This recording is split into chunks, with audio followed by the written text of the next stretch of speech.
Students, welcome to Unacademy. Myself Avinesh Saini.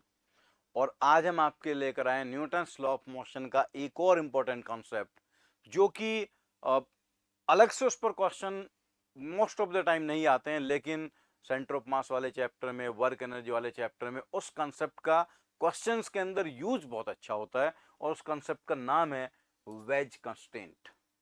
पहले हमने string constraint किया था, now it is wedge constraint.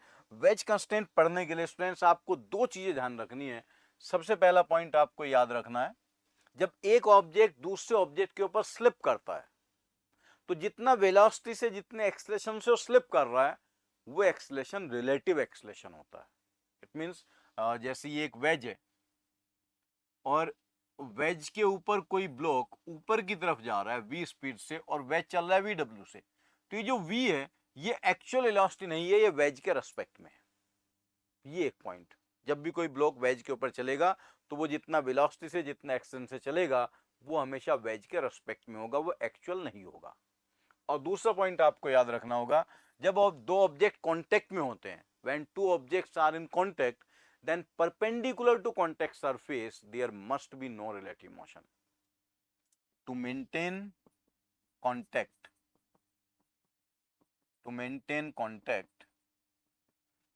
perpendicular to contact surface,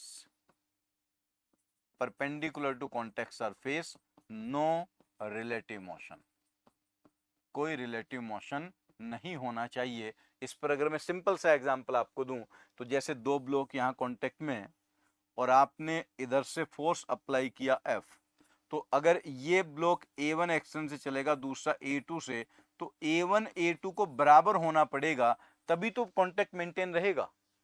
और ऐसे क्वेश्चन आपने किए भी हैं, यहां सोचने की जरूरत भी नहीं पड़ती थी, आप ऐसे कॉमन सेंस से बता देते थे सर दोनों का एक्सेलरेशन सेम होगा।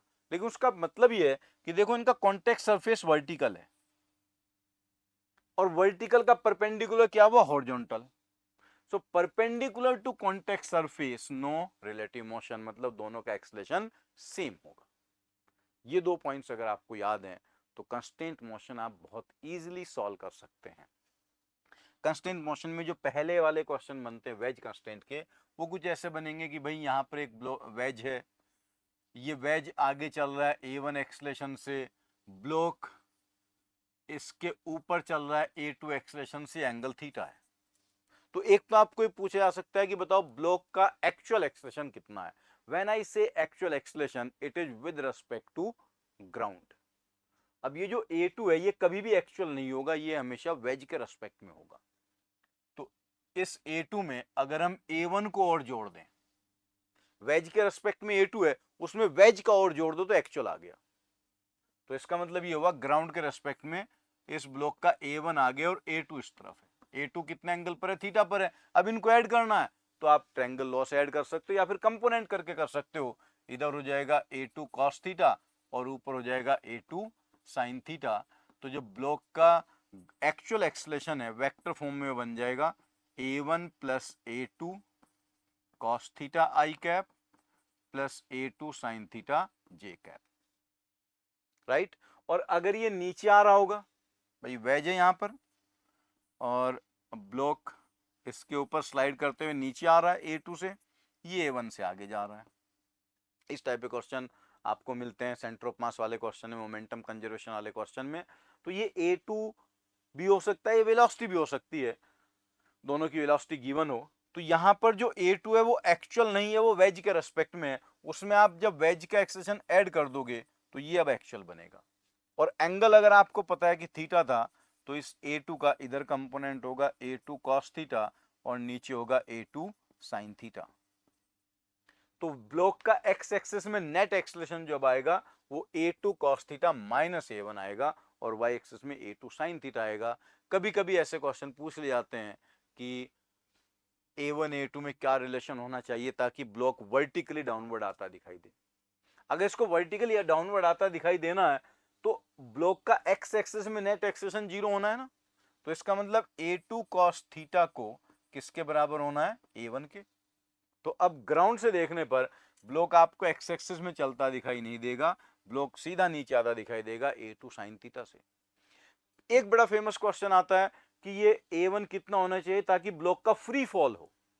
फ्री फॉल का मतलब वर्टिकल डाउनवर्ड हुआ ना, और फ्री फॉल में vertically downward acceleration due to gravity के बराबर होना चाहिए। तो ब्लॉक नीचे कितने एक्शन से आता दिखाई दे रहा है, A2 साइन थीटा से। अगर इसका फ्री फॉल होना है तो उसको G के बराबर होना चाहिए, तो ब्लॉक का A2 जो होगा वो G बाई साइन थीटा होगा। ये हमने क्या सॉल्व किया, ब्लॉक का acceleration with respect to wedge होगा G बाई साइन थीटा। और अगर A2 की वैल्यू इधर पुट कर दो तो वेज का एक्सलेशन आ जाएगा G कॉट थीटा। अगर वेज चलेगा G कॉट थीटा से और ब्लॉक चलेगा G बाई साइन थीटा से, उसके ऊपर स्लाइड करेगा तो आपको ऐसा लगेगा जैसे ब्लॉक का वर्टिकली फ्री फॉल हो रहा है।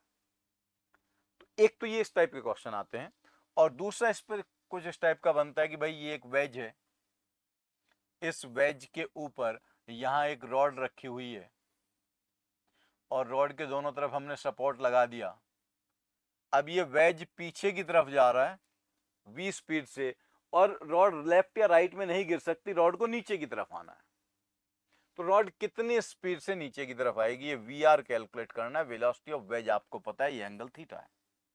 Now if they both have to maintain contact, then perpendicular to contact surface their acceleration must be, their velocity must be same and they must not have any relative motion।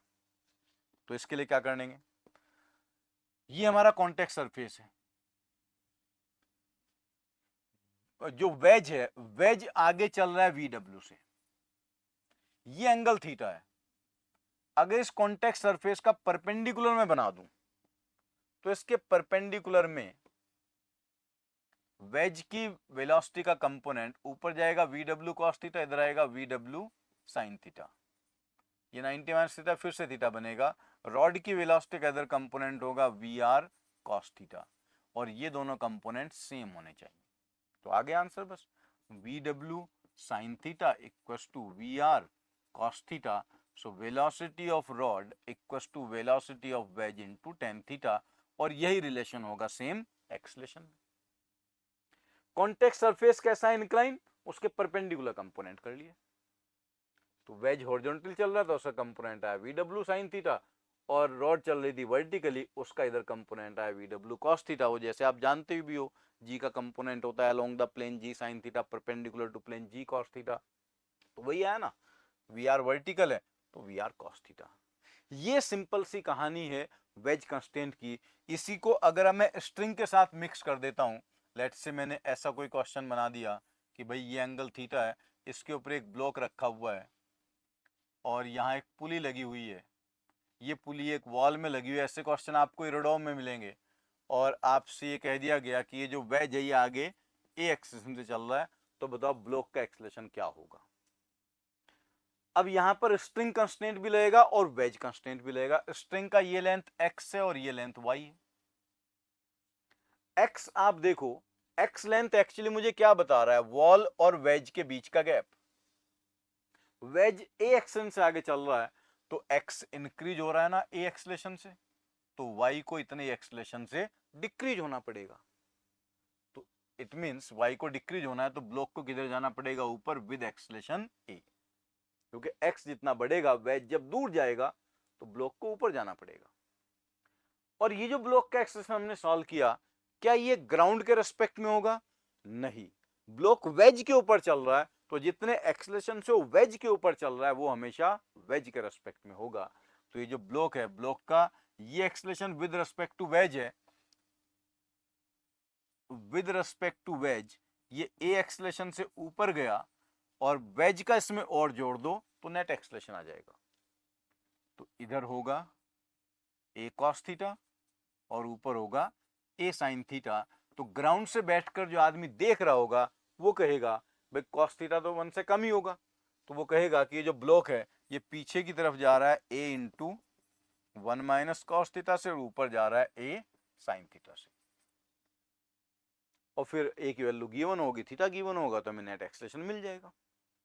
और इसमें थोड़ा difficulty increase करनी है तो वो कुछ ऐसा कर दिया जाएगा कि भाई यहाँ पर एक वेज है और वेज में एक पुली लगी हुई है, पुली के साथ एक ब्लॉक कनेक्टेड है, और फिर ये इधर एक पुली से कनेक्टेड है, एक और पुली कनेक्टेड है, ये स्ट्रिंग वापस यहाँ लगा दी गई और यहाँ पर वॉल है। अब आपसे बोल दिया जाएगा कि जो वेज है, वेज को हम लेफ्ट की तरफ ले जा रहे हैं विद एक्सलेशन ए।